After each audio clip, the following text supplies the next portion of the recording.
Hello सखींनो, मी मयुरी नागपूरमधनं माझ्या mini ब्लॉगमध्ये पुन्हा एकदा तुमचं स्वागत आहे. हा कालच्या व्हिडिओचा सेकंड पार्ट आहे. तिथे मी दिनाच्या दिवशी दर्शनाला गेली होती, तर तिथे शॉपिंग करता पण भरपूर काही होतं. तर तिथे शॉप्स वगैरे लागल्या होत्या, ब्लाउजेस वगैरे बायांकरता, चप्पल, शूज, स्कार्फ वगैरे फार स्वस्त होते, रिजनेबल रेटमध्ये होते. तर तिथे छान पाहण्यासारखं होतं. तर आम्ही पण तिथे थोडीफार शॉपिंग करून घेतली होती, बाळाने मी पण केली होती.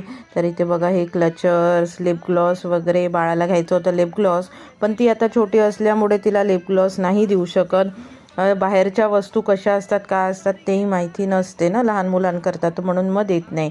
इथे हे आसन पण होते, 50 रुपयाला एक असं ते आसन वगैरे होतं. आणि पर्सेस पण या 100 रुपयेवाल्या होत्या, एकदम स्वस्त. तसं आता बर्डीत जातो तर 250ला मिळते, पण इथे त्या 100ला होत्या. टॉईज पण सेम त्या प्राईजमध्ये होते. आणि पॅन्ट्स, कुर्ते, नाईटवेअर वगैरे भरपूर काही असं होतं. आणि हे स्कार्फ इथे होते 100ला 2, पुन्हा 100चं एक मोठं पीस घेतलं तर 100चं एक होतं. आणि लहान मुलांचे पण छान नाही का 200-250ला नाही का नाईटवेअर्स होते, टॉईज वगैरे होते. तर शॉपिंग करण्याकरताही छान होतं, म्हणजे दर्शनही होते आणि प्रसाद घेणं होते आणि शॉपिंगही होते. तिथनं मी बघा हा गजरा घेतला.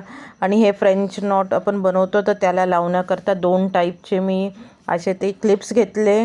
आणि बाळाने ब्रेसलेट घेतलं. आणि हे